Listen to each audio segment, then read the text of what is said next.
Bismil Abi Walibni Waruhil Kudus Al Ilahul Wahid demi nama Bapa Putra dan Rohul Kudus ketiganya yang esa. Shalom sahabat yang dikasih oleh Tuhan, berjumpa kembali dengan saya di channel ini. Terima kasih buat teman-teman yang selalu setia mendukung perkembangan channel ini dengan cara subscribe, like, komen, dan share. Tuhan memberkati kita. Sobat yang dikasih oleh Tuhan, pertarungan untuk melawan tuduhan-tuduhan dari para polemikus muslim, ustadz yang selalu membahas Alkitab itu terus berlangsung.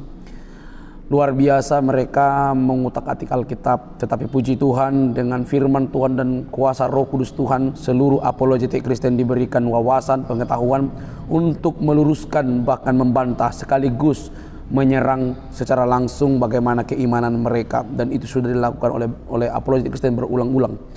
Teman-teman terus dukung, doakan supaya banyak orang disadarkan. Tujuan kita bukan hanya meluruskan tapi juga untuk memberitakan Injil, dan banyak orang yang akhirnya dicerdaskan karena membuktikan bahwa apa yang dibahas oleh para ustadz itu semua adalah kebohongan, dan akhirnya mereka dicerdaskan untuk menerima Yesus sebagai Tuhan dan Juru Selamat pribadi. Mari kita lihat video berikut ini teman-teman. Ini dia videonya.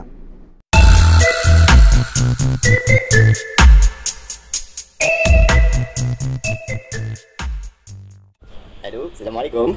Waalaikumsalam. Masak ya suara saya? Ada Pak Cik. Oke, terima kasih. Oke, saya di sini yakni untuk kita sekedar diskusi ya, bukan dalam, saya tidak ada berniat untuk berdebat dan lain sebagainya, tapi ya Debat saya juga, lah, orang disuruh di dalam Quran kok berdebat kok. Gimana sih? ya tapi saya tidak, Tanya. ya saya tahu memang, tapi saya tidak tertarik lah untuk itu. Loh, berarti kau nggak ini dong, nggak mengamalkan perintah Allah dong. Berarti Anda belum Islam dong, belum Muslim dong. Masa perintah Allah nggak kau laksanakan? Wah, menentang Allah, disuruh debat. Loh, itu betul dong. Kan diperintahkan berdebatlah kamu. Nah itu, kalau disuruh berdebat dengan cara baik, debatlah. Berarti Anda nggak mengamalkan perintah Allah. Habis itu? Ya debatlah, janganlah nggak debat, kita debatlah.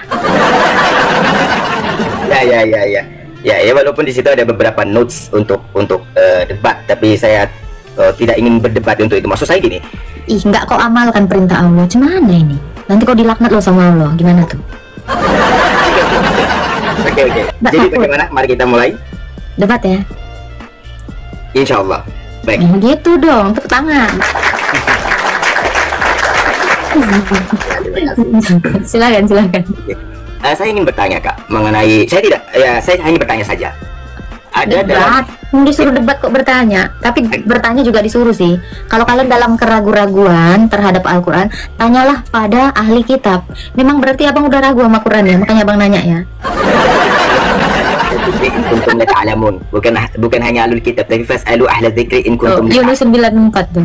Iya, fas'alu ahla dzikri in kuntum la ta'lamun. Jadi bertanyalah kamu kepada orang yang mengetahui sekira kamu tahu. Dalam konteks ini, konteksnya ya kontekstual. Jadi siapa yang dianggap tahu, yaitu yang tahu gitu. Oke, saya ingin bertanya mengenai hal ini. Di dalam kekristenan sendiri itu kan ada beberapa aliran, yang dimana masih ada yang melaksanakan selota, ada yang tidak melaksanakan selota. Dalam artian ada yang bersifat melakukan ritual, seperti misalkan teman-teman Kristen Ortodoks yang dimana mereka melakukan selota itu ya seperti gerakan, mirip lah dengan gerakan Muslim walaupun tidak sepenuhnya sama. Tapi sedangkan dari teman-teman Protestan kebanyakan tidak melaksanakan selota sebagaimana ritual yang gerakan seperti sholat dan lain sebagainya. Ya, walaupun Katolik juga melaksanakan brevier, tapi tidak melakukan gerakan seperti orang-orang Ortodoks. Pertanyaan saya, mengapa hal ini bisa terjadi berbeda-beda? Itu pertanyaan saya. Oke, ini kan maksud Anda kan? Ini kan? Oh, jangan. Ini kan?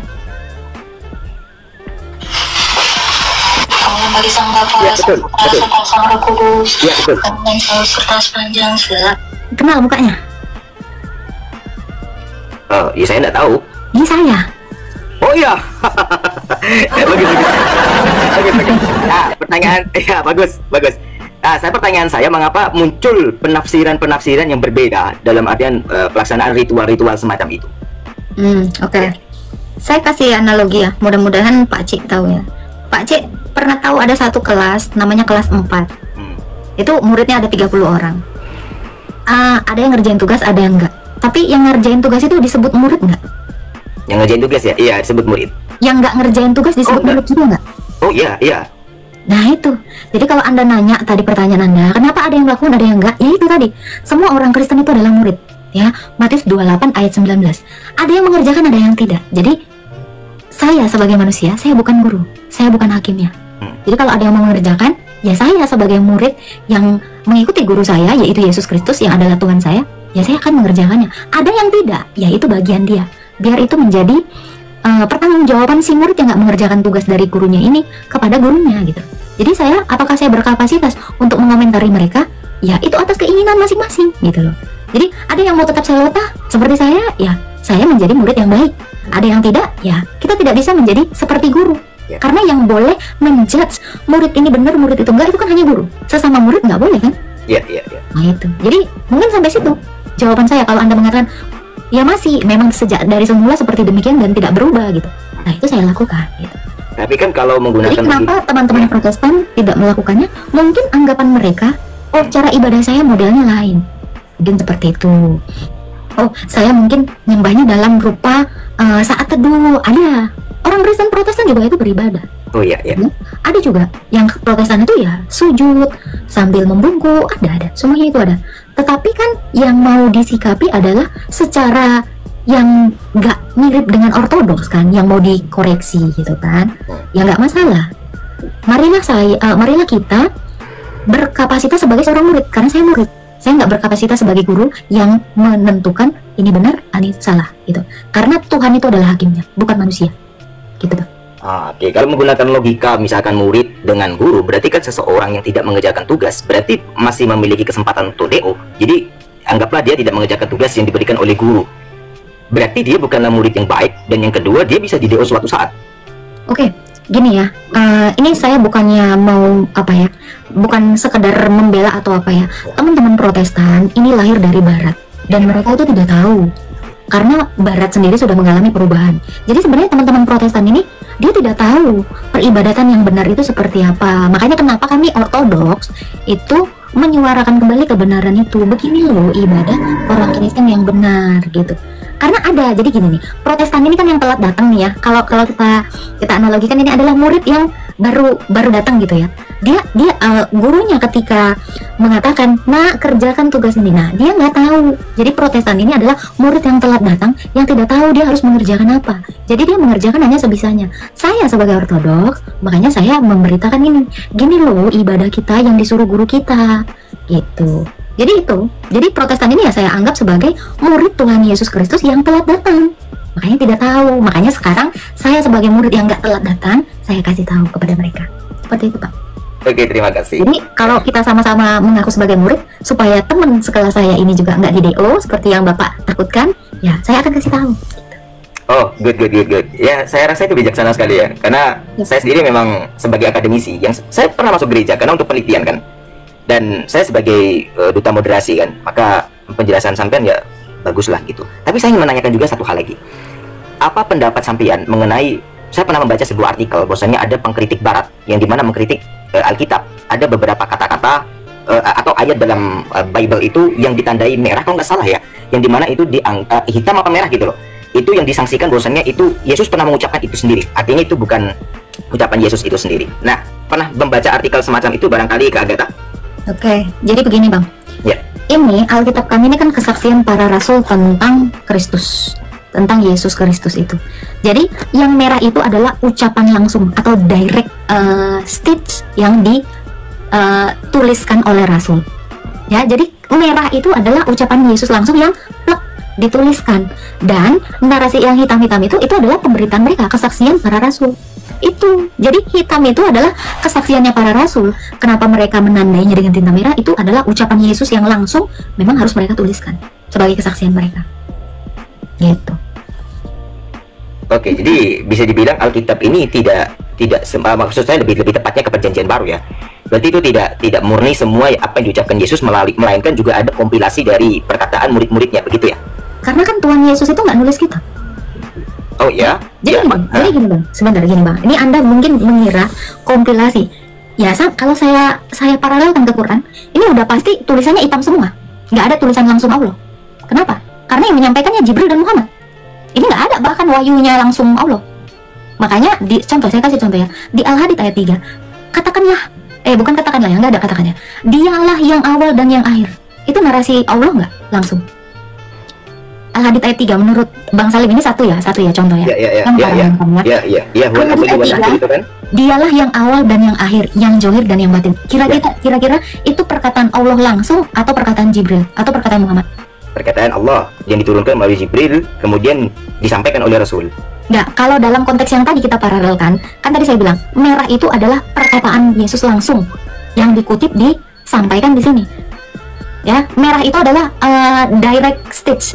Ya, gitu. Jadi saya tanya, Al-Hadid ayat 3 ini kira-kira Bang, ini tinta merah atau tinta hitam? Oh, saya paham. Oke, gini. Sepertinya ada perbedaan konsep ya. Karena begini, kalau di dalam Islam sendiri itu ada perbedaan kompilasi. Kalau dalam Quran itu semuanya adalah ucapan dari Allah. Sedangkan kalau ucapan daripada Muhammad itu sendiri itu dikompilasi dalam hadis. Jadi tentu apa yang di dalam Quran itu dia tidak bisa dikatakan kata-kata daripada Muhammad, melainkan kata-kata dari Allah itu sendiri yang diturunkan melalui Jibril, gitu. Nah, sehingga sampai mengangkat dari Al-Hadid ayat 3 yang huwal awwal wal akhir wal zahir wal batin wa huwa bikulli syai'in alim, itu dia ucapan Allah memang. Ucapan Allah yang diturunkan melalui Jibril, perantaraan Jibril, gitu. Yap. Dialah yang awal yang akhir. Kalau itu adalah ucapan Allah, Allah menunjuk siapa? Allah. Loh, masa Allah bilang dia? Ya, akulah yang awal dan yang akhir dong. Kalau itu memang perkataan Allah langsung. Yang itu siapa? Makanya saya nanya. Kenapa kalau itu? Tadi kan Abang jawab kan, oh itu perkataan Allah langsung, ya kan? Dialah yang awal yang akhir. Nah, kalau itu adalah perkataan Allah, ini misal saya Allah, dialah yang awal yang akhir. Loh, berarti saya menunjuk siapa? Yang awal yang akhir itu udah pasti bukan saya. Karena apa? Kalau saya adalah yang awal dan yang akhir, sementara ini adalah perkataan Allah, nggak ada kul huwa kan? Ini kan dialah yang awal yang akhir gitu kan? Berarti Allah sedang tidak menunjukkan diri sebagai Allah. Untuk memahami ayat Quran, sampai harus paham dulu namanya munasabah. Pernah tahu namanya munasabah? Pernah dengar istilah munasabah? Apa itu? Jelaskan ya. Oke, munasabah itu keterkaitan, artinya keterkaitan. Jadi untuk memahami daripada ayat Quran itu, sampai harus memahami pertama asbabun nuzul, atau yang kedua ayat setelah dan sebelumnya. Ayat sampai harus membaca dulu daripada Al-Hadid ayat 1 dulu. Subhanallah, siapa yang dimarfu? Siapa yang disandarkan? Subhanallah, yaitu segala puji yang ditasbihkan kepada Allah, mafis samawati wal ard. Jadi siapa yang mentasbihkan itu? Semua yang ada di langit dan bumi. Dan itu merujuk kepada Allah. Sehingga ayat-ayat selanjutnya yang kata dhamir atau pronoun untuk kata gantinya he, huwa, misalkan menggunakan kalau berarti ini kan di dalam Quran konteksnya dia menggunakan he kan atau huwa, maka dia langsung merujuk kepada Allah. Jawabannya dari mana? Dari ayat 1 Al-Hadid ayat 1 Subhanallah. Karena di situ udah ada tuh huruf jernya atau preposition dalam bahasa Inggris itu. For Allah, lillah itu artinya for Allah. Nah, sehingga kalau sampai tanya kenapa Allah tidak menunjuk dirinya sendiri, karena di ayat 1 sudah di statement, di awal sudah dibaling, udah dikasih. Di ayat 1 apa sih? Coba penasaran. Coba dibuka. Subhanallah. Subhanallahi ma fis samawati wal ard wa huwal azizul hakim. Al-Hadid itu surah berapa ya? Al-Hadid kan? Al-Hadid kan? Iya, surah berapa ya? Aku. Berarti sampai 57 ya, oke. Iya. 57.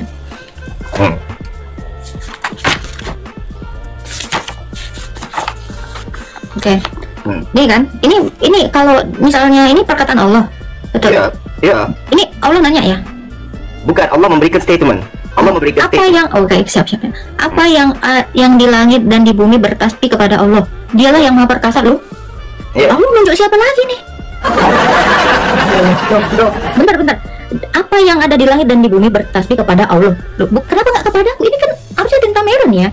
Dialah yang, bentar Pak, saya lanjutkan. Dialah yang Maha Perkasa, Maha Bijaksana. Miliknya lah kerajaan langit dan bumi. Dia menghidupkan dan mematikan. Loh, kok ini kayaknya Yesus ya? Dan dia Maha Kuasa atas segala sesuatu. Dialah yang awal dan yang akhir. Nggak ada statement ini domir-domiran tadi, nggak ada. Loh, sampai ngerti bahasa Arab apa enggak? Loh, ini tadi kata Bapak, dia berstatement dulu. Ini kan kata Bapak, ini perkataan Allah langsung. Ya. Ini kalau bisa dianalogikan, ini tinta merah, tinta hitam. Oh, ini tinta merah, karena ini perkataan Allah langsung. Hadis baru, perkataannya Muhammad. Nah, kalau ini adalah tinta merah, berarti Allah punya Allah atau gimana ini? Oke, kadang ayat dalam Quran itu ada ayat-ayat yang bersifat taukid. Kalau ayat yang bunyinya seperti ini itu memberikan penjelasan tentang taukid atau penguatan. Bahwasanya Allah itu memberikan statement bahwa apa yang ada di langit dan apa yang ada di bumi itu akan bertasbih kepada siapa? Dia memperkenalkan namanya Allah. Jadi Tuhan sendiri memperkenalkan nama Allah. Kadang Allah juga menggunakan kata aku. Contoh kalau sampai buka ayat ud'uni fastajib lakum. Siapa yang berdoa, berdoalah kepadaku. Ud'u itu sifatnya fi'il amr atau komentek, perintah, kalimat perintah. Jadi kayak itu ayat ud'uni fastajib lakum. Berdoalah kepadaku, maka aku akan ijabah. Tapi kalau di dalam al-hadits ini konteksnya adalah Tuhan ingin memperkenalkan pertama nama dia siapa. Kedua, ingin memberikan sebuah pernyataan bahwasanya apa yang ada di langit dan di bumi itu memuja satu nama. Siapa itu? Allah. Gitu. Tahu Allahnya dari mana? Andai kata dia tidak menggunakan statement yang bersifat itu marfu, preposition. Dalam bahasa Inggris kan ada for, terus kemudian apa ya? Kalau dalam bahasa Arab itu ada fi, kemudian la, kemudian di, seperti itu. Jadi andai kata ya, ini kita mau pakai analogi ya. Andai saya kalau mau memperkenalkan diri saya kan, pasti aku bilang ya kan, aku tuh cantik. Nggak mungkin ya, dia itu cantik. Hah? Ya pasti saya akan menunjuk ke orang kan. ya. Loh, dia itu loh yang bibirnya seksi merona loh. Ini saya mau memperkenalkan diri, saya nggak akan menunjuk kata dia. Pasti akan mengatakan, aku tuh bibirnya seksi, aku tuh begini, aku tuh begini. Nggak mungkin aku bilang dia adalah ini loh. Berarti ada yang lain kan? Gimana? Aku masih belum paham sih, Pak Salim, serius. Kalau Anda dengan mengatakan ini Allah lagi memperkenalkan dirinya loh. Iya. Ya. Kalau dia tidak menyebutkan nama dia, lantas kita mengenal nama dia dari mana? Loh, ya gini loh, aku Agatha loh. Ya. Aku yang matanya gini. Nah, loh. sampai tadi Aku udah gini nyebutin loh. namanya tadi. Aku Agatha. Nah, dia ingin menyebutkan nama dia Allah. Tapi kenapa dia dengan mengatakan dia? Loh, aku nggak akan mungkin mengatakan ini, makanya tadi Saya paham, saya paham. Sabar. Nggak Aku pahamnya ini gimana? Agatha loh. Aku, kata yang dipakai itu adalah apa? Aku, bukan dia. Loh, ini kenapa? Dia ini aku bingung Pak gitu loh. Ya. Jadi di ayat, jadi kita harus memahami pertama gramatikal, yang kedua adalah tradisi. Dimana kalau kita menggunakan kacamata orang Indonesia, tentu akan kacau dalam memahami ini. Dalam kacamata bangsa Arab, tata bahasa Arab, ketika ada istilahnya bersifat taukid, dia akan merujuk kepada dianya itu yang dimaksud siapa. Contoh misalkan dalam tradisi Arab, misalkan saya namanya Salim kan ya. Salim itu adalah seorang penulis. Dialah memang yang pernah mendapatkan juara satu.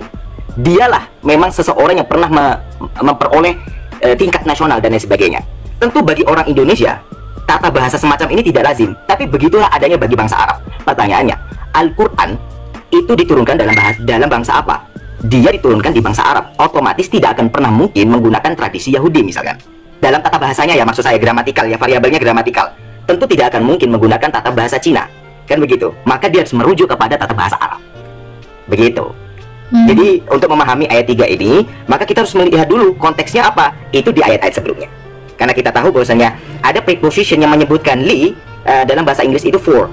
Jadi kalau terjemahan secara literal, ini kan kalau sampai mungkin membacanya dari terjemahan saja ya, karena memang ada keterbatasan bahasa. Tapi kalau dalam bahasa Arab yang asli, harusnya membaca sabbahalillah, yaitu telah disucikan kepada dia, yaitu Allah, ma fis samawati wal ard, oleh segala sesuatu yang ada di langit dan di bumi. Begitu. Tapi untuk memudahkan, dalam bahasa Arab itu biasanya memang sering kata kerja, sebenarnya kata kerja itu sering disebutkan di awal, apalagi kalau sifatnya past tense atau fi'il madhi gitu. Maka sabbahalillahi ma fis samawati wal ard, begitu. Jadi kita bisa merujuk langsung nih, siapa nih gitu. Lillah, Allah itu. Sehingga ketika kita menemui satu ayat yang tanda kutip bagi orang awam itu ganjil di ayat 3, huwa, loh siapa ya huwa ya? Nah, maka dalam gramatikal bahasa Arab kita harus merujuk kata sebelumnya apa? Lillah, begitu. Jadi misunderstanding Kak Agatha. Dan saya memaklumi kalau memang dalam budaya Arab mungkin seperti yang Anda jelaskan, saya mengerti. Tapi ini saya mau pertanyakan ini ya. Dialah yang awal dan yang akhir, ya kan? Yang johir, yang batin. Johir ini kalau di dalam definisi Indonesia itu apa sih Pak artinya? Lahir itu apa sih? Oh beda. Lahir dan zohir itu beda. Soalnya kalau kita lihat KBBI kan johir itu ya lahir gitu. Gimana ini? Oh iya, beda. Kalau zahir itu sifatnya itu lebih atas dari nadhif. Dalam bahasa Arab itu ada dalam menyebut kata bersih. Kata bersih itu bermacam-macam.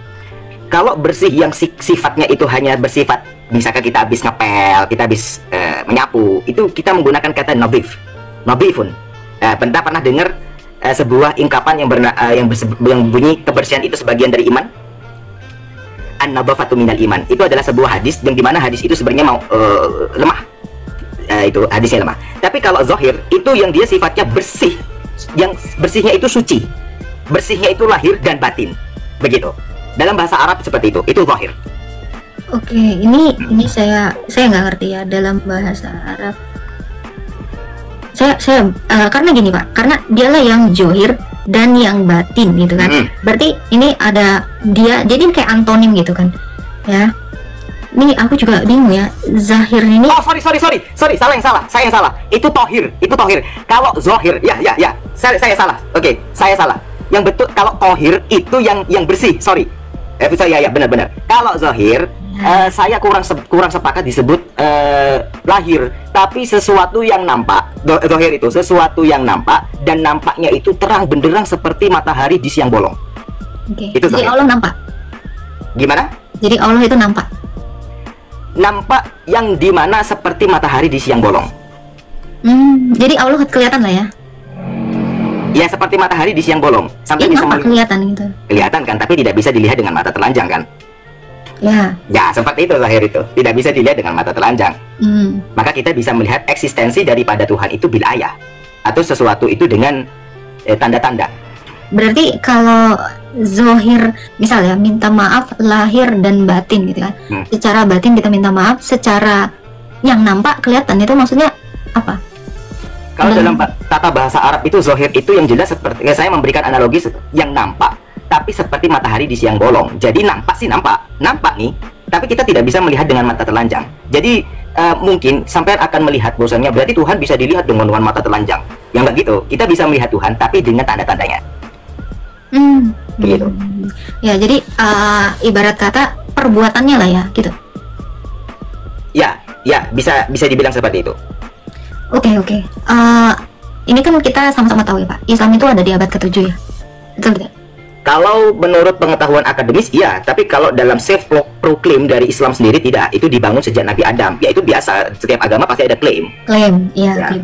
Tapi kalau kita secara logika ya Pak ya, bisa nggak sih klaim ini dibuktikan gitu? Klaim bagaimana? Klaim bahwa dari Adam itu udah ada Islam itu bisa dibuktikan gitu? Ya kalau dalam sudut pandang Islam pasti bisa, tapi tentu akan bertabrakan dengan keyakinan yang dimana mengklaim dirinya juga penerus dari pendahulu begitu loh. Oke. Kita telusurin dari sini. Kira-kira Muhammad itu kalau memang dari Adam itu udah Islam, Muhammad itu sebelum dia umur 40 tahun ya bertemu dengan Warakah bin Naufal, agamanya apa kira-kira? Muhammad itu sebelum bertemu dengan sebelum menjadi nabi ya, dia mengikuti milah Ibrahim. Jadi yaitu agama atau keyakinan yang secara turun-temurun diyakini oleh bangsa Arab bahwasanya itu adalah ajaran daripada Nabi Ibrahim itu sendiri. Nama agamanya apa? Oke, bentar. Tidak terdefinisi. Berarti pagan Quraisy itu karena di sirah dikatakan Abdullah itu penyembah berhala. Berarti milah Ibrahim ini penyembah berhala gitu? Tidak. Oh. Tidak. Loh, karena yang kita tahu kan sebelumnya itu kan pagan Quraisy ya.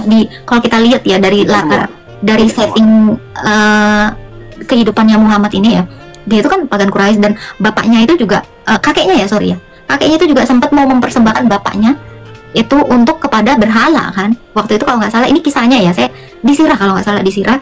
Saya nggak punya bukunya, yang punya itu Pak Prop ada gitu ya. Dikatakan di situ mereka itu adalah penyembah pagan Quraisy gitu. Apakah milah Ibrahim yang Anda maksud ini adalah pagan Quraisy gitu?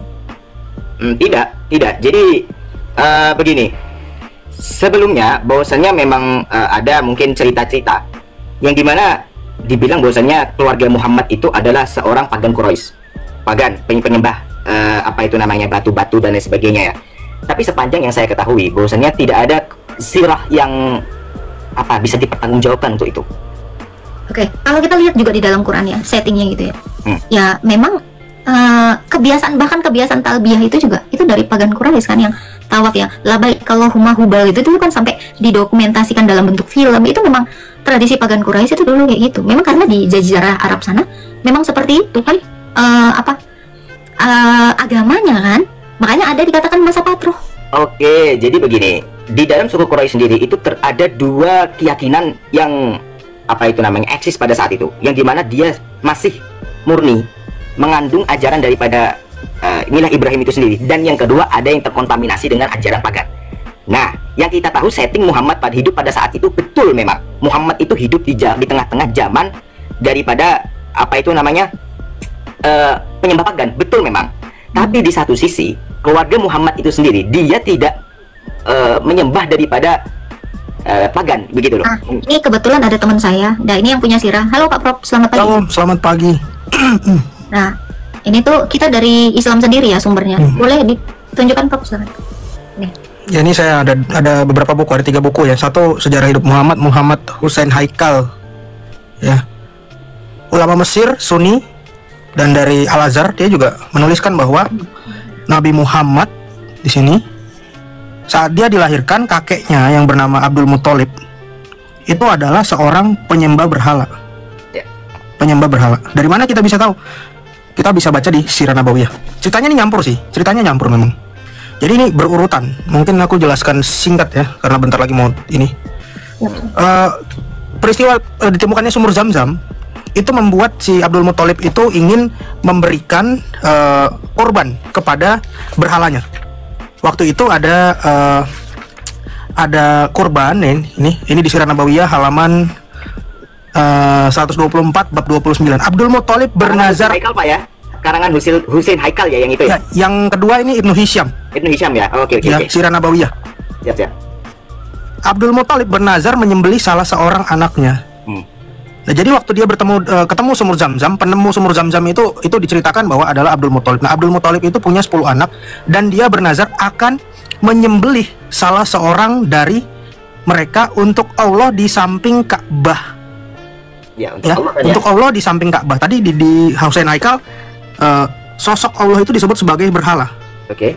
Dan di sini dikatakan Abdul Muthalib membawa mereka ke patung Hubal di Ka'bah. Patung Hubal ini ada di mana? Bapak tahu nggak kira-kira ada di mana? Ya, di samping Ka'bah kan ya? Enggak, di dalam nih, lihat. Patung Hubal terletak di atas sumur di dalam Ka'bah. Oh ya. Di dalam Ka'bah ada sumur. Sumurnya ada patung. Patungnya patung Hubal. Nah, patung Hubal ini yang dipersembahkan Abdullah, ayahnya Muhammad, itu kepada patung ini. Bahkan waktu dipersembahkan, lihat nih. Ya, mereka pergi membawa yang bersangkutan kepada patung Hubal dengan tidak lupa membawa uang sebesar 100 dirham dan hewan sembelihan. Ya. Jadi ceritanya waktu itu Abdul Muthalib mau mempersembahkan anaknya kepada Allah yang merupakan sesembahan dia, Hubal. Kenapa? Karena di sini tadi saya udah bilang, ya. Demikian juga Abdul Muthalib sangat sayang kepada siapa? Kepadanya di sini? Ini adalah Abdullah, anak. Ini Abdullah ini ayahnya Muhammad. Ya. Sehingga penebusannya terhadap sang berhala sampai demikian rupa yang belum terjadi di kalangan masyarakat Arab. Kenapa dikatakan belum sedemikian rupa? Karena akhirnya ini Allah menggunakan dadu ya. Dia menggunakan dadu. Abdul Muthalib menggunakan dadu untuk menyembelih anaknya. Namun akhirnya pengorbanannya kenapa besar? Karena dia sampai 100 ekor unta demi anaknya. Gitu. Dan memang di dalam Ka'bah itu selain ada patung Hubal di atas sumur, dan Abdul Muthalib itu mendapat petunjuk dari seorang lihat ini, baca tak? Dukun wanita. Dukun wanita. Yang itu dia minta Indonesia, petunjuk ya? dukun wanita. Kalau Anda mengatakan itu adalah Allah, kenapa Allah dipakai dukun wanita? Kalau Anda mengatakan itu Allah, kenapa Allah ada patungnya, patung Hubal? Nah, ini membuktikan bahwa memang Nabi Muhammad secara dilahirkan dia dari keluarga penyembah Hubal. Bahkan namanya sendiri diberikan, ini terakhir ya, namanya sendiri diberikan oleh si penyembah Hubal ini sendiri. Ya, kita langsung buka halaman berikutnya. Aminah sudah hamil dan kemudian ia seperti perempuan lain, ia pun melahirkan. Selesai bersalin, dikirimnya berita kepada Abdul Muthalib, ini kakeknya Muhammad, di Ka'bah bahwa ia melahirkan anak laki-laki. Alangkah gembiranya orang. Halaman berikutnya ini gambar ya, ini gambar rumahnya Nabi Muhammad. Orang tua itu setelah menerima berita, sekaligus ia teringat kepada Abdullah anaknya. Gembira sekali hatinya Abdul Muthalib karena ternyata pengganti anaknya yaitu Abdul Muthalib sudah ada. Cepat-cepat ia menemuinya menantu itu yaitu Aminah. Diangkatnya bayi Muhammad itu lalu dibawanya ke Ka'bah. Ia diberi nama Muhammad. Berarti yang memberi nama Muhammad ini agamanya Islam atau pagan? Tak. Penyembah berhala. Penyembah berhala. Oke. Gitu. Oh, berarti Itu apakah sih ini poinnya. Mila Ibrahim ini? Karena dia tadi kan Pak Salim bilang ya, agama Muhammad sebelum Islam itu ya ini. Apakah penyembah Hubal ini adalah Mila Ibrahim itu?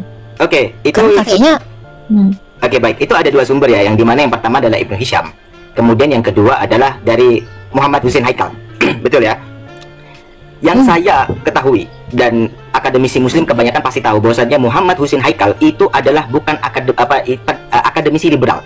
Pertama, dia tidak memiliki background pendidikan terhadap dunia Islam. Yang kedua, dia tidak memiliki background pendidikan terhadap ya sifatnya fikih Islam. Kemudian yang ketiga, sosok ini bahkan pun menafik ataupun bisa dibilang membatalkan daripada ayat atau mentafsir ulang seenaknya sendiri tentang ayat-ayat bersifat Isra Mi'raj. Sehingga kesaksian daripada ntar naik lagi ada meeting. Siap. Sehingga, sehingga kesaksian daripada Muhammad Husin Haikal itu tidak bisa dipertanggungjawabkan secara akademis. Saya contoh seperti ini saja. Ketika ada seorang dokter berbicara tentang pemesinan, apakah pernyataan dari seorang dokter itu kredibel? Tidak kan? Nah, sama dengan kasusnya Muhammad Husin Haikal. Saya mengetahui tentang sosok Muhammad Husin Haikal itu, makanya saya diam saja, saya menyimak dulu, karena itu termasuk etika ketika berbicara ya. Ya itu, saya menyimak dulu. Nah, sehingga dua sumber ini iya. Di satu sisi Muhammad Husin Haikal dia terlalu tendensius kepada Muhammad. Kenapa? Karena dia sendiri adalah penulis liberal, dan kedua dia tidak pernah belajar tentang fikih Islam.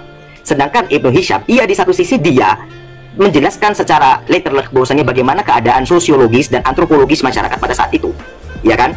Nah, adapun kontroversi yang memang saat itu Abdul Muthalib itu bernazar untuk menyembelih anaknya dari 9 itu, kemudian yang hendak disembelih itu adalah Abdullah. Iya memang.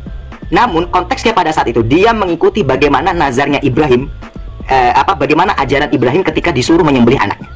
Seperti itu. Tentu kalau ini menggunakan kacamata daripada agama lain ya tidak akan make sense. Sama seperti misalkan bagaimana Trinitas menurut pandangan Islam, yang bagi Islam nggak make sense. Tapi tentu kami harus menghormati, kami harus menghargai bahwasanya ketika teman-teman Kristen mempercayai Trinitas, ya sudah gitu, lakum dinukum waliyadin. Begitu. Sehingga kita kadang harus memakai kacamata yang lain. Begitu Kak Agatha ya. Jadi kalau Ibnu Hisham tadi itu nggak valid juga? Ibnu Hisham, kalau Ibnu Hisham dia memang yang ulama yang dimana dia memperdalam daripada tarikh Islam itu sendiri, dan kita memang menemukan beberapa fakta di dalam Ibnu Hisham bahwasanya memang ada patung-patung di sekitar Ka'bah. Iya benar, kalau nggak salah ya jumlah patungnya itu 360. Bahkan ada gambar daripada Bunda Maria di dalam Ka'bah saat itu. Kenapa? Karena pada saat renovasi Ka'bah itu ada orang Kristen yang turut juga berkontribusi, mungkin desainernya kah atau apanya kah gitu loh, waktu perbaikan Ka'bah itu, sehingga mereka menempel gambarnya Bunda Maria di dalam Ka'bah itu. Bentar. Ini nggak make sense kalau dikatakan desainer Ka'bah itu mungkin orang Kristen. Masa iya kalau dia desainernya orang Kristen, masa dia menaruh gambar Bunda Maria di situ? Ini kan sangat nggak logis gitu loh. Nah itu, tapi itu tadi sih ya. Jadi kita tahu bahwa memang kalau dikatakan Islam itu udah ada di zamannya Adam ya, di zaman Muhammad aja sebelum dia diangkat menjadi nabi umur 40, itu juga tidak bisa membuktikan Islam itu sudah ada gitu kan. Jadi akan sangat bertolak belakang sekali gitu. Jadi kalau klaim itu boleh, tapi ya jangan klaim-klaim bodoh lah istilahnya. Jangan klaim yang nabrak sendiri gitu loh. Jadi akhirnya kan kejedot kan nggak enak gitu. Jadi ya begini, klaim itu sendiri yang mengklaimkan Allah itu sendiri. Memang Allah yang pronounce, yang announce, bukan pronounce, announce bahwasanya Adam sampai pun Rasulullah itu memang Islam. Tentu dalam kacamata Islam ya kita harus meyakini, sama seperti Anda ketika mengatakan bahwasanya Yesus itu yang awal dan akhir gitu kan. Ya Anda ya bagi Anda Yesus sendiri announce gitu loh. Ya bagi kami itu tidak make sense gitu. Tapi ya Anda akan menyalahkan Islam pun ya that's okay gitu loh. Ya begitulah namanya keyakinan seperti itu. Siap. Kalau Anda mengatakan ya, kalau Yesus mengannounce dirinya adalah yang awal dan yang akhir di dalam Wahyu 1 ayat 17, tentu itu data di abad 1 gitu. Itu lebih make sense ya, karena ilah-ilah yang lain itu belum pernah ada yang mengatakan hal demikian. Baru Yesus yang pencetus sabar, itu kan data abad 7 kan. Padahal kalau mau mengatakan Al-Hadid itu ya jelas itu data abad 7. Itu pun manuskripnya saya nggak bisa temukan ya hingga detik ini ya. Ya saya hanya bisa meyakini klaim yang awal dan yang akhir itu di dalam Al-Hadid ayat 3 ya karena itu keluaran dari Kairo 1924. Itu klaim baru di tahun 1924. Saya nggak tahu nyonteknya dari mana ya. Itu ya kalian sendirilah yang merembukkan itu ya kan. Tetapi klaim atau announce Yesus itu sendiri dengan mengatakan dia adalah yang awal dan yang akhir tertulis di dalam surat Wahyu yang ditulis oleh Yohanes, tentu dia adalah pencetusnya. Dia adalah yang pertama dan satu-satunya mempelopori itu ya. Kalau next di generasi berikutnya ada yang mencontek ya, karena di mana-mana ya Pak ya, yang palsu pasti datangnya belakangan. Nggak mungkin yang asli itu datangnya belakangan. Itu kayak sinetron itu namanya ya kan. Tentu yang palsu itu ibarat kata kayak uang ya. Nggak mungkin uang palsu duluan ada, yang asli belum ada. Ini secara logika, kan? Ya, jadi kalau Anda mengatakan itu klaim-klaim, ya berhak dong. Bahkan ini harusnya lebih paten dibandingkan klaim yang ada di baru-baru abad ini, gitu kan? Jadi kalau masalah klaim itu, ya saya rasa ya kita tahu siapa yang mengklaim. Itu. Sementara Kristus, Yesus itu apa yang dia katakan itu juga yang dia katakan di zamannya Nabi Musa, di zamannya Abraham, gitu. Jadi kalau sementara iman yang lain kan ini nggak ada ya, kayak Buddha, kayak siapapun itu nggak ada. Ini klaim baru satu-satunya, the one and only yang dilakukan Yesus di abad pertama, gitu. Jadi kalau ada yang mengatakan bahwa Islam itu udah ada di abad-abad sebelumnya, apakah bisa kita bilang bahwa sebenarnya Islam yang sekarang itu adalah Kristen dulu? Karena klaimnya hampir mirip. Karena klaimnya hampir mirip, gitu loh. Ya, kalau Anda mau mengatakan Allah adalah yang awal yang akhir, ya, Al-Hadid ayat 3. Apakah kalau kita menggunakan logika kita, maka Allah itu adalah Yesus, kan gitu? Karena Allah itu dapat klaim dari Yesus. Jadi hanya dua ya. Apakah Allah adalah Yesus atau Allah nyontek Yesus? Oke, tadi hanya Anda dua itu. Oke. Tadi kan secara logis gitu dong. Karena yang mengatakan ya, yang awal dan yang akhir itu, yang zohir dan yang batin itu sudah pasti Yesus. Nah, itu cuman itu aja, dua itu aja. Kalau nggak Allah adalah Yesus atau Allah niru Yesus. Baik. Cuman itu. Oke. Kalau Anda menggunakan logika yang terakhir itu biasanya menyontek ataupun yang terakhir itu palsu, berarti apakah perjanjian baru atau dalam konteks ini dalam Bible itu artinya palsu karena lebih duluan Taurat loh. Taurat, kitab nabi-nabi dan Mazmur Daud itu adalah penggenapan. Itu adalah nubuatan yang digenapi di perjanjian baru. Nah, mungkin Bapak nggak tahu ya, perjanjian baru itu adalah yang memang dikatakan nabi-nabi, disaksikan para rasul. Jadi perjanjian baru itu adalah nubuatan nabi-nabi, ya. Perjanjian baru itu adalah yang disaksikan oleh para rasul. Makanya utusan itu ya, ini juga mungkin teman muslim nggak ngerti ya, kenapa ada nabi ada rasul ya. Nabi itu adalah penubuat, nevi, penglihat, penubuat. Rasul itu adalah yang diutus untuk menyaksikan apa nubuatan itu. Jadi perjanjian lama dan perjanjian baru itu adalah janji dan penggenapan. Makanya dikatakan perjanjian lama, perjanjian baru. Bukan artinya perjanjian baru nyontek perjanjian lama, bukan. Justru penggenapan. Karena Musa mengatakan bahwa dia akan mengeluarkan bangsa Israel dari perbudakan Mesir. Yesus itu menggenapinya, mengeluarkan manusia dari perbudakan dosa. Nuh itu mendirikan bahtera, yang membuat bahtera untuk menyelamatkan orang. Yesus itu mendirikan gereja untuk menyelamatkan semua orang melalui gerejanya. Jadi ini penggenapan. Adakah janji dengan penggenapan? Bukan dari perjanjian lama dicontek ke perjanjian baru. Ini banyak orang Kristen yang ngiranya karena kata perjanjian lama perjanjian baru seolah-olah dirubah atau seolah-olah nyontek. Tidak demikian. Itu. Jadi Alkitab kami perjanjian lama dan perjanjian baru itu kenapa ada dikanonkan keduanya, yaitu sebagai bukti, janji dan bukti. Perjanjian lama janji, perjanjian baru itu bukti. Jadi kalau mau Anda samakan seperti kitab Anda, nggak mungkin Pak nyontek disandingkan. Nah kayak maaf. Kalau Quran ini jelas ya, nggak ada Tauratnya, nggak ada Injilnya, nggak ada Mazmurnya. Ya saya nggak tahu ini isinya apa, konsepnya apa, Tuhannya nggak ngerti saya. Tetapi berbeda dengan perjanjian baru. Kalau mau dikatakan sebagai pencontekan, nggak ada Pak. Uang asli itu, uang palsu itu menyertakan uang aslinya. Ini akan sangat goblok. Ya, logikanya adalah sangat dungu ketika ada uang palsu menyandingkan dirinya dengan uang asli. Masa uang palsu menyandingkan dirinya dengan uang yang asli? Jelas nggak mungkin. Nah, yang ada itu yang nyontek pasti akan bilang, oh yang ono palsu. Rata-rata kan gitu. Rata-rata orang yang nyontek gitu. Oh saya loh yang ori, yang ono dirubah-rubah. Pasti rata-rata kebanyakan gitu. Nah ini secara logika ya, secara ya awam lah ya kita bilang, tuh Pak. Silakan Pak. Apakah ada ayat yang mengatakan bahwasanya memang perjanjian baru itu sebagai penggenap? Betul, ada. Yesus sendiri mengatakan harus digenapi semua yang tertulis tentang aku di dalam Taurat Musa, kitab nabi-nabi dan Mazmur Daud. Jadi semua perjanjian lama itu menceritakan tentang Yesus. Karena Yesus yang ngasih itu ayat, maka dia menggenapinya. Oke, baik. Ya, contoh. Dia harus inkarnasi dari perawan, jelas. Dikatakan ya di dalam Taurat Musa, Kejadian 3 ayat 15, keturunan perempuan itu. Nah, berarti ada keturunan dari perempuan. Padahal secara kacamata Yahudi keturunan itu dari laki-laki di mana-mana, betul nggak? Ya, ya. Tetapi kenapa Musa bisa menuliskan hal itu? Ya karena Yesus itu sudah mengatakannya kepada Musa terlebih dahulu, berapa ribu tahun sebelum dia inkarnasi. Di zamannya Adam, bayangin, itu baru satu. Lalu di dalam kitab Nabi-Nabi Yesaya dikatakan seorang perawan virgin akan melahirkan yang disebut Immanuel. Yesus itu disebut Immanuel. Dia lahir dari perawan. Ini penggenapan. Maka perkataan Yesus itu nggak bisa dibantah. Mau kayak gimana pun nggak bisa dibantah. Kenapa? Karena dia yang maha tahu. Di masa depan dia harus menggenapi itu.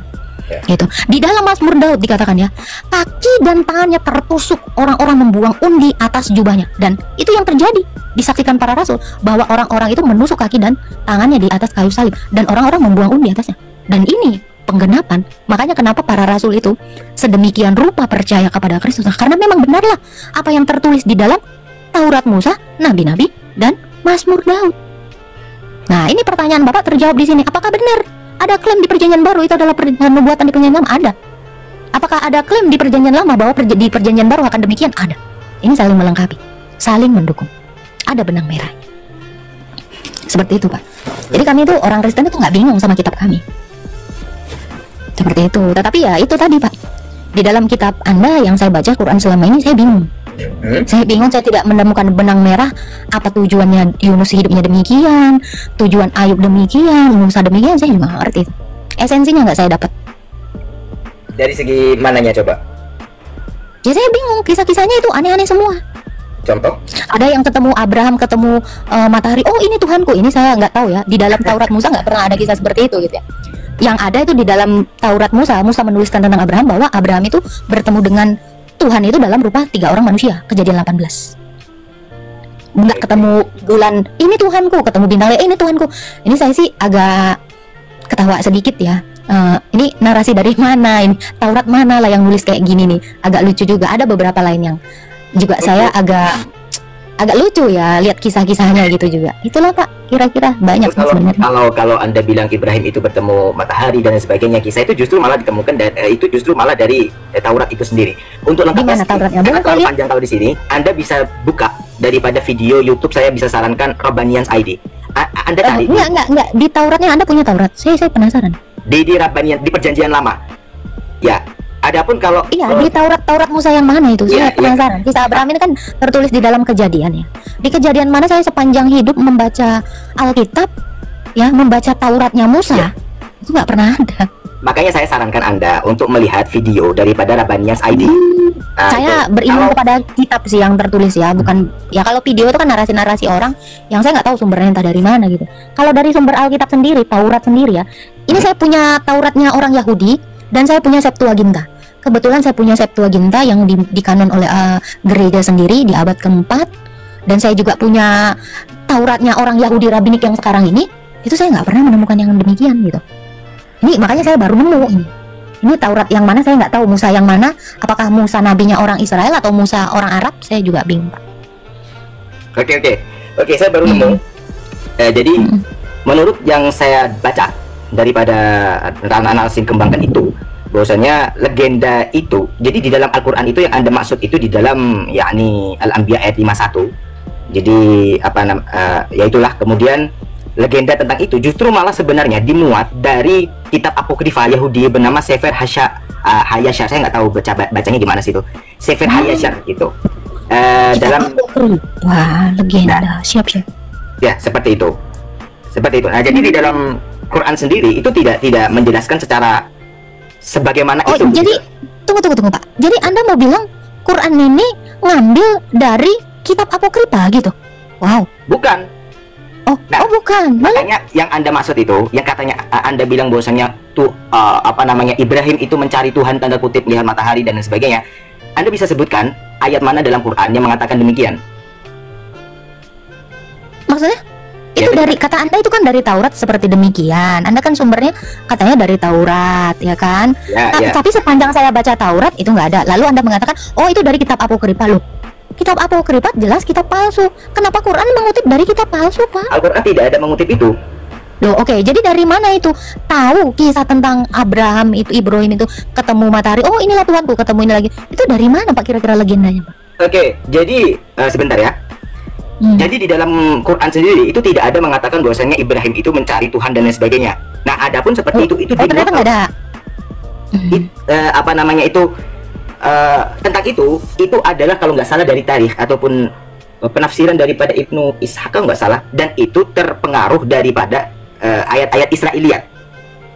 Oh enggak, saya pernah baca Ibnu Hisham itu justru kata dia itu tidak terpengaruh oleh kisah-kisah Israiliyat. Saya sering baca itu. Pak Pop itu selalu nulis itu. Kalau Anda bilang, makanya saya kan bilang tadi tidak salah. Tunggu Pak. Ini kan ayat Quran ya. Itu saya tahu ayat Quran. Anda bilang tadi itu tidak di Quran. Itu jelas saya lihat, saya baca. Nah, itu sendiri kalau menurut Anda berdasarkan tafsiran dari terpengaruh oleh Israiliyat, berarti Quran ini terpengaruh oleh kisah-kisah Israiliyat gitu. Bukan. Jadi saya cari dulu. Ya, makanya siap. Kita mencari ayat Qurannya dulu ya. Boleh. Oke. Ini kalau nggak salah, ini ayatnya ini adalah dicari di dalam surah Al-An'am kalau nggak salah. Sebentar, saya carikan dulu ayatnya ya. Boleh. Ya.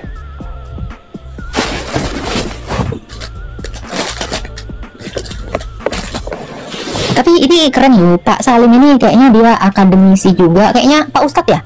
Atau apa? Guru pesantren kah? Enggak, saya akademisi saja. Siap. Oke, sambil saya mencari dulu, mungkin sampean ada yang mau disampaikan. Jadi saya sambil mencari begitu, nanti kalau ketemu saya kasih. Ya boleh Pak.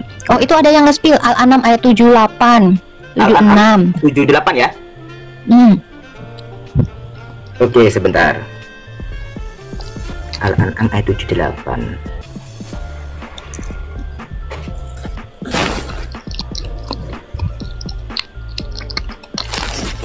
Oke. Kalau nggak salah ayatnya begini, falamma janna alaihi lailu ra'a kawkaban qala hadha rabbi falamma afala qala la ahibbal afilin. Oh ya. Jadi begini. Ayat ini itu sifatnya adalah dialog. Monolog. Ayat ini bersifat monolog. Saya lupa penafsir siapa yang mengutip tentang ini atau yang menafsirkan tentang ini. Saya memang pernah baca tentang tafsir ini. Saya lupa, memang kagak ya. Jadi sorry karena keterbatasan memori ya. Jadi ini adalah sifatnya monolog. Seperti andai kata kita seperti mengandai-andai pada diri kita sendiri. Bagaimana kalau kita jadi dokter ya? Enggak enak. Soalnya ngeliat darah. Kayaknya enak jadi ini deh. Nah kayak gitu.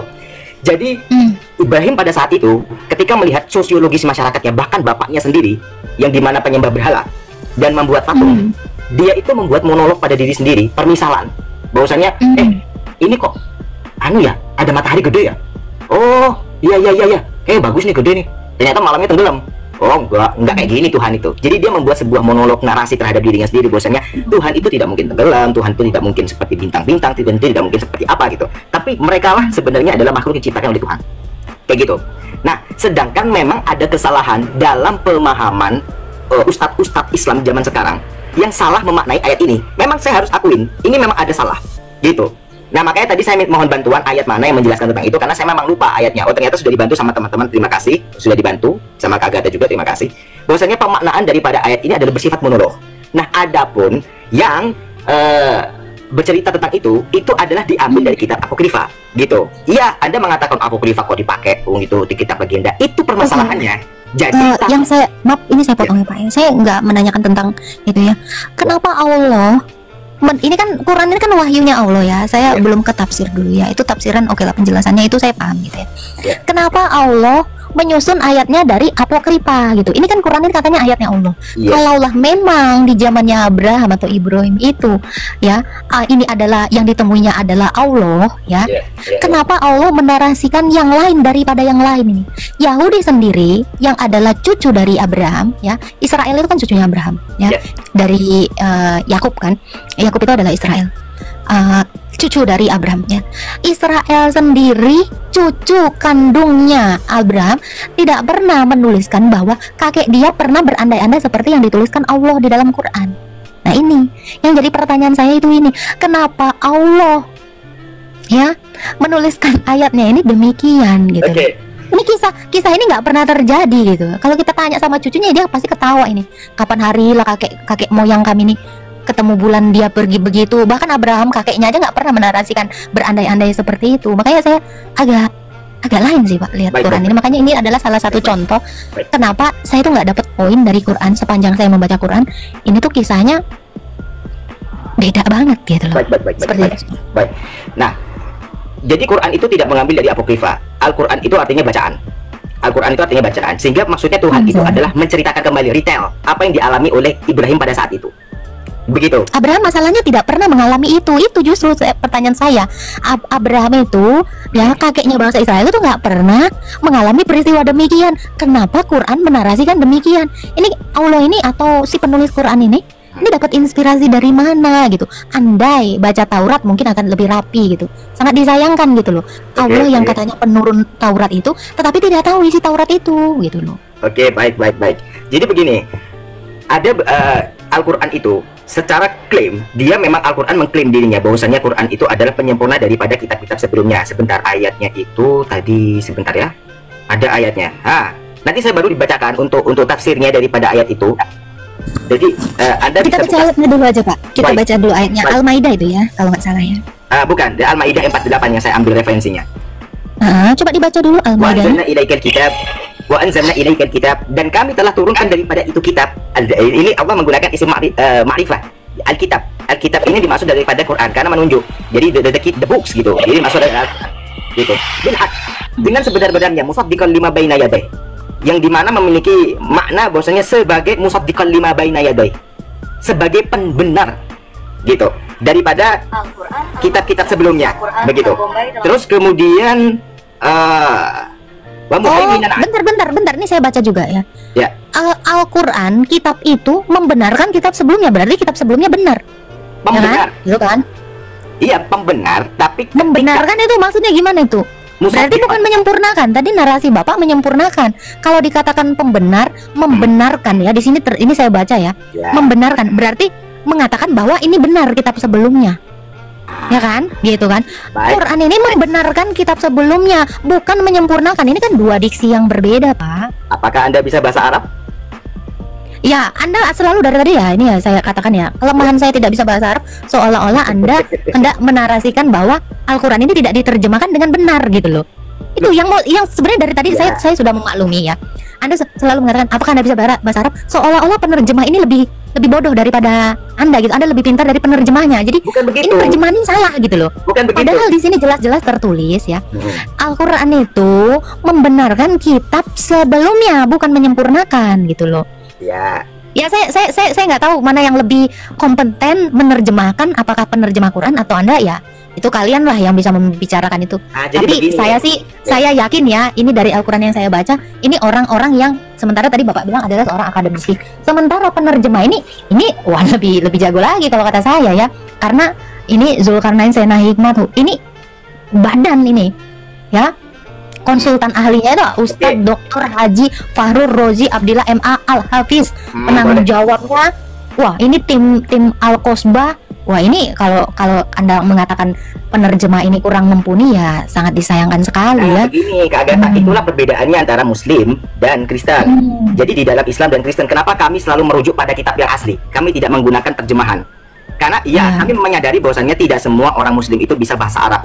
Itulah kenapa para lajnah Quran atau penterjemah daripada Quran, pentarjim daripada Quran, mereka akan menerjemahkan Quran dengan bahasa yang kiranya mudah dipahami. Tapi bagi orang yang mengerti bahasa Arab, yang dimaksud daripada pembenar, dia akan mengerti karena dia melihat rujukan langsung daripada pengertian maknanya, gitu loh. Nah, sedangkan Oke, menurut Bapak pembenar saya itu tadi nggak mau sampean loh. Saya tadi dipotong terus. Gantian loh. Ya kan? Nah, sedangkan kalau kita mengerti daripada bahasa Arab itu sendiri, oke, di dalam penerjemahan betul membenarkan. Kalau orang awam akan mengatakan, oh berarti membenarkan kitab-kitab sebelumnya dong. Berarti apakah berarti isinya ketok di anu? Tidak. Kalau kita merujuk kata-kata musaddiqan dari kata saddaqa yusaddiqu, artinya membenarkan, di mana yang bersifat itu ada tashihnya atau ada membenarkan sesuatu yang salah. Jadi Quran memandang dalam sudut pandang Quran, sudut pandang Islam, ketika kita menemui bahwasanya ada kekeliruan dalam Taurat, ada Zabur, nah Quran ini yang membenarkan. Makanya Quran menggunakan kata musaddiqan. Kalau Quran menggunakan ketiplok sebelumnya, mestinya mutabi'an. Mestinya wa anzalna ilaikal kitaba bil haqqi mutabi'an lima baina yadayh. Harusnya begitu diksinya. Nah, itulah yang membedakan antara Islam dan agama yang lain, terutama misalkan, mohon maaf nih ya, mengatakan dari Kristen. Saya gitu. terima, saya terima. Jadi ini bukan masalah saya menyerang agama mentang-mentang saya tidak bisa bahasa Arab menyerang, bukan begitu. Enggak. Saya nggak mau lari ke situ lagi. Saya nggak begitu terlalu bermasalah ya. Mungkin ini cara pandang Anda. Yang tapi saya mau tanyakan gini, Pak. Kalau dikatakan di situ ya, Al-Quran itu membenarkan kitab yang sebelumnya. Oke, anggaplah kami menyetujui bahwa Quran Anda ini membenarkan kitab sebelumnya. Boleh saya tahu kitab sebelumnya menarasikan seperti apa sehingga harus dikoreksi oleh Quran? Oke, jadi begini, ada beberapa yang kita pandang itu adalah bersifat khurafat ataupun Israiliyat. Contohnya begini, di dalam kekristenan, ya memang ada sikap trinitas, di mana dia menganggap ahad dalam satu. Bukan ke situ Pak, tadi ini masih masalah Abraham aja dulu. Ya. Masih masalah Abraham ya. Kita karena gini Pak ya, kalau Anda mengatakannya Quran ini bentar ya. Saya paham.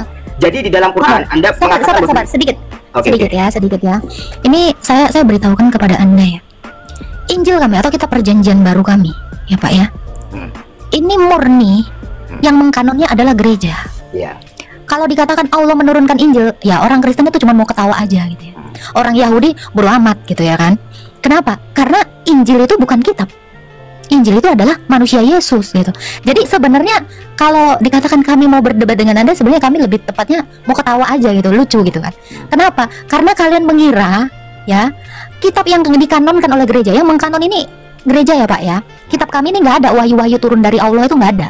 Bahkan Rasul itu nggak ada yang agama Islam ya. Rasul itu nggak ada yang agama Islam. Jadi ini agak sangat ketawa kami kalau mengatakan. Sementara si penulis kitab perjanjian baru ini adalah para rasul. Para rasul itu nggak ada yang Islam.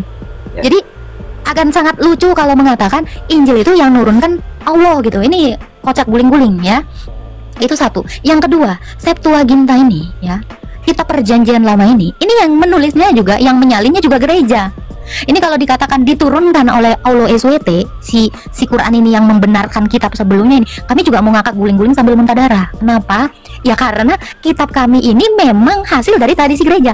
Andai gereja tidak mengkanonnya, Allah itu nggak akan kenal yang namanya Injil, Allah itu nggak akan kenal yang namanya Taurat, Allah itu nggak akan kenal yang namanya Jabur, ya.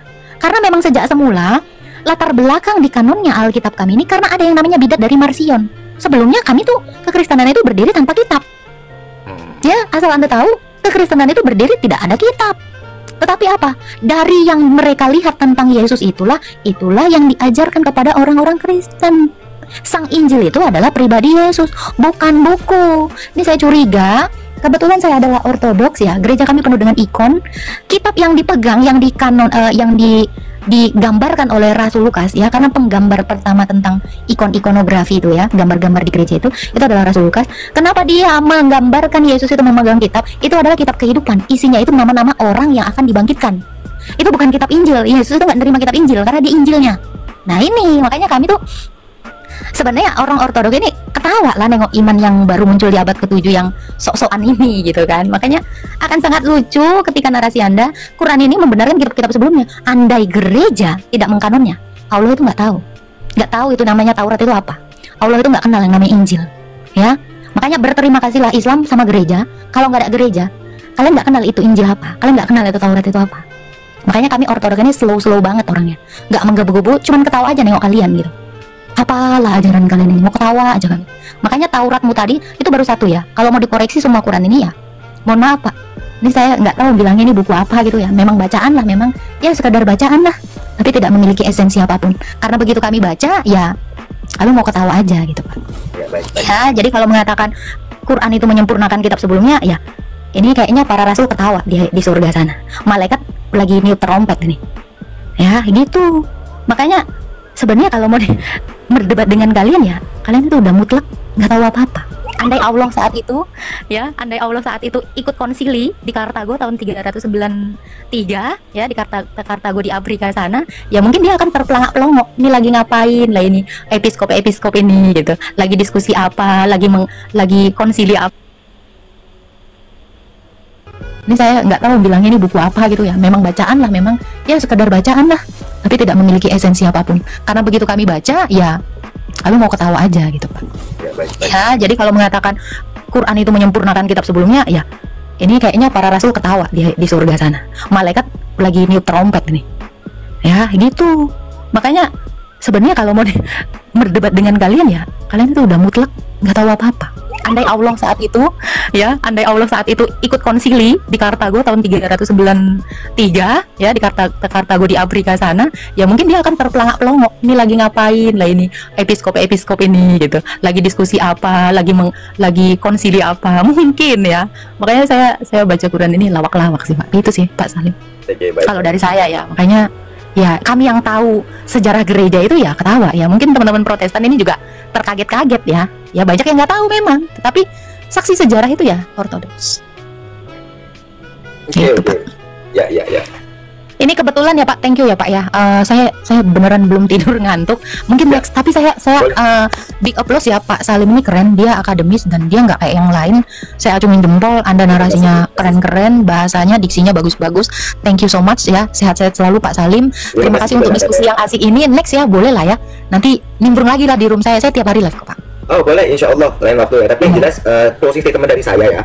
Yang jelas pertama, saya tidak ada niatan untuk menjatuhkan kepada apa dan lain sebagainya, tidak ada. Dalam Quran memang ada perintah untuk jidal, untuk berdebat, tapi berdebat yang di sini adalah bukan untuk berniat untuk mengalahkan. Hikmahnya itu, yang pertama itu. Kemudian yang kedua, kita ingin mencari pengetahuan yang baru. Itu yang kedua. Kemudian yang ketiga adalah mari sama-sama kita bangun nilai-nilai toleransi. Toleransi itu dalam artian bukan kita menyuruh seseorang itu untuk memaksakan kita punya ibadah atau apa, tidak gitu. Oke, kita mengimani. Oke, kita membiarkan. Oke, kita harus mengkafirkan orang lain, tapi cukup dalam forum-forum terbatas. Seperti ini kan, oke lah kita anggap forum terbatas ya. Seperti itu. Oke, seperti itu. Saya rasa seperti itu. Terima kasih. Siap Pak Salim. Thank you ya Pak Salim. Teman-teman yang di bawah juga keren. Saya apresiasi ke semuanya. Nah, ya ini ya kita ujung ya Pak ya. Tapi thank you Pak Salim, ini keren, diskusinya bagus. Kita juga orang Kristennya tadi udah saya bilang juga. Itu ya Pak Salim ya. Terima kasih Kak Gatot, terima kasih. Selamat beraktivitas. Tuhan berkati Pak. Shalom. Baik teman-teman yang dikasih oleh Tuhan, kita sudah mendengarkan ya. Jadi dalam sebuah video ini ditayangkan oleh rekan kita Apologetik Kristen dan memutar beberapa debat berlangsung, diskusi berlangsung antara Apologetik Kristen dan juga polemikus Muslim, Ustadz Suma dan lain sebagainya. Nah teman-teman, perlu kita garis bawahi, berapologetika itu merupakan perintah Tuhan, mempertanggungjawabkan iman kita terhadap orang-orang yang menyalahpahami iman kita. Itu jelas dalam firman Tuhan dalam 1 Petrus ya. Jelas dikatakan di sana, siap sedia memberikan pertanggungjawaban ya. Jadi bukan tugas pendeta, bukan tugas apologetik, tapi bukan tugas orang-orang yang bergabung dalam apologetik maksudnya, tapi tugas setiap orang percaya untuk memberi pertanggungan jawab terhadap iman, terhadap orang-orang yang menuduh Alkitab kita teman-teman. Bahkan di zaman ini memang sungguh sangat direpotkan dalam hal begini. Kita temukan ada banyak para polemikus dan para ustadz yang lebih sibuk membahas Alkitab tentang kekristenan dibandingkan Al-Quran dan hadis ataupun agamanya mereka. Ini sangat repot karena apa? Mereka tidak ahli tapi justru dijuluki mereka ahli di bidang Alkitab. Kan ini keliru sekali. Dari situ saja sebenarnya sudah menjadi pertanyaan bagi para kaum muslim ketika disematkan kepada para ustadz dan para polemikus mualaf tentang kristologi, ahli kitab, ahli Bible dan lain sebagainya. Mereka masih kok percaya begitu ya. Harusnya itu diberikan kepada siapa? Kepada orang yang belajar Alkitab, bukan kepada mereka ustadz yang tidak mengerti sama sekali soal Alkitab. Nah teman-teman, kalau kita mendengar debat tadi atau di dalamnya itu ya sungguh sangat seru ya. Itu kalau tidak salah pernah dimasukkan ke dalam penjara oleh karena debat atau dikira menyinggung Islam, tapi sudah bebas dan akhirnya debat kembali. Teman-teman, mari kita bentengi iman kita, itu aja pesannya. Mari kita bentengi iman kita, belajar Alkitab dengan sungguh-sungguh, baca Alkitab dengan sungguh-sungguh. Kalau tidak mengerti, kau jangan tanya kepada orang yang nggak belajar, tanya kepada pendeta. Atau kalau kau tidak puas bertanya kepada pendetamu, tanya kepada pendeta lain. Kalau tidak puas, cari terus-menerus sampai engkau tahu bagaimana Alkitab kita itu. Karena kayak manapun ceritanya, hanya orang yang tidak baca Alkitab atau hanya numpang datang ke gereja melayani tapi tanpa mengenal Alkitab, Yesus Kristus secara pribadi, mereka tidak mengerti Alkitab, maka mereka akan meninggalkan iman mereka. Coba kalau mereka mengalami kasih Kristus, isi dari Alkitab itu di dalam hidup mereka, pasti mereka tidak akan pernah meninggalkan itu. Maka teringat sekali dengan apa yang disampaikan oleh pendeta Esra Soru, bahwa Pantaslah kamu mualaf, katanya kepada salah satu ustadz dalam debat tersebut, karena kamu tidak mengerti dasar-dasar kekristenan. Ya wajar memang kalau banyak orang yang akhirnya meninggalkan iman, kalau perkara-perkara dasar-dasar iman, tentang perkawinan, tentang pernikahan dan lain sebagainya, atau pengalamannya bersama Tuhan juga kurang, itu justru menimbulkan polemik diri, sehingga mereka boleh meninggalkan iman itu ya. Tapi dari sini teman-teman, saya hanya ingin mengingatkan kita, di saat gencar-gencarnya mereka membahas Alkitab dengan menafsirkan secara miring, palsu, menuduh Alkitab palsu dan lain sebagainya, justru di saat yang sama kita harus belajar sungguh-sungguh, karena Alkitab itu terbukti dengan sejarah, berlaku sejarah, bersamaan dengan sejarah ya. Bahkan bukan hanya orang Kristen yang menuliskan tentang kisah Injil yang sejati itu, berarti bicara tentang Yesus, tetapi juga orang yang non-Kristen sedang menulis jadi sejarah yang sangat akurat teman-teman, pantas untuk dipercaya dan diyakini. Bukan hanya modal percaya tanpa tak bisa dipertanyakan seperti iman rekan-rekan yang lain ya. Tidak boleh tanya, kalau ditanya nanti malah kacau ya. Oke teman-teman, saya hanya berharap teman-teman boleh setia kepada Injil, setia belajar, setia mendengar, tidak mengerti nanya, supaya dapat diluruskan dan dibangun iman kita di atas dasar yang benar, yaitu Kristus sebagai kepala atas segala sesuatu. Semoga damai sejahtera dan kasih Kristus memberkati kita. Jangan lupa untuk mendukung dengan cara subscribe, like, komen, dan share. Salam damai, kiranya Tuhan memberkati dan menyelamatkan kita dari segala dosa di dalam Kristus Yesus yang telah mati bagi kita. Sampai ketemu di video selanjutnya. Bye-bye.